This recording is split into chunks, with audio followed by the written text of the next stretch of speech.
Throughout history, transportation has always played a key role in civilization. It all started with walking.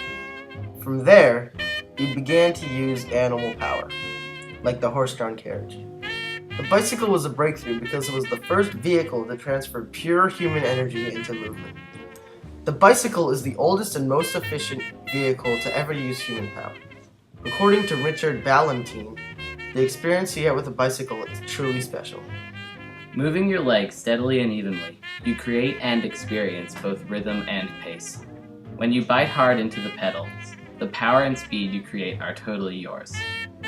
You experience the stimulating synthesis that comes when mind, body, and machine all act as one.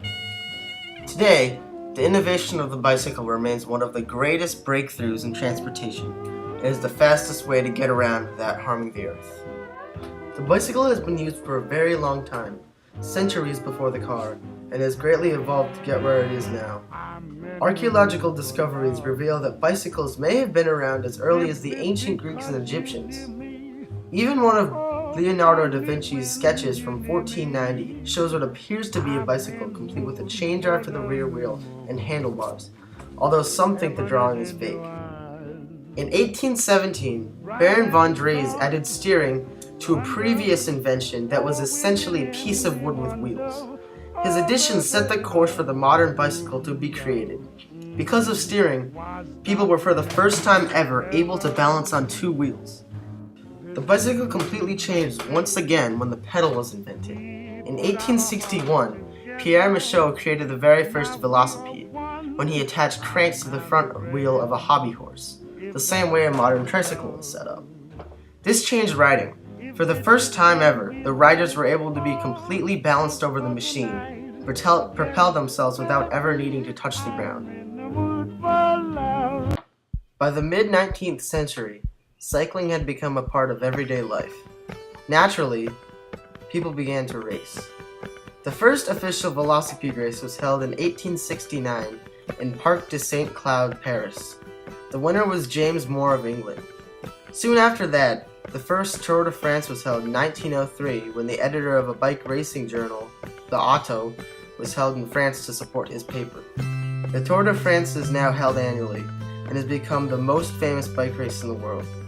Now riders use lightweight carbon fiber bikes with aerodynamic wheels and even electronic gear shifters. Because pedals of velocipede were directly attached to the front wheel, with a single pedal rotation, the rider could only push themselves as far as the wheel's circumference. Engineers realized that if they used a bigger wheel with a larger circumference, they could have a smoother ride and cover more distance with one pedal rotation. This principle led to the large-wheeled penny farthing bicycles. These bikes had front wheels as large as 5 feet tall and perched the rider on the top, with a small seat attached to a very small rear wheel. These bikes were faster and became very popular all over Europe. The problem with the high-wheel bikes is that they were hard to ride and very dangerous. The rider had a high center of gravity relative to the bike, so if the bike ran into a small bump or rock, the rider, along with the entire bike, would quickly tip over and smash into the ground. The Industrial Revolution created a constant source of new inventions that could be used in the bicycle's design. Inventions like the rubber and pneumatic tire, gears, and chain drive all helped advance the bicycle. In fact, the chain drive was the invention that made the modern bicycle possible. It allowed for a smaller front wheel and the bike to be pushed by the back wheel so that the rider had a solid place for the pedals to be attached to.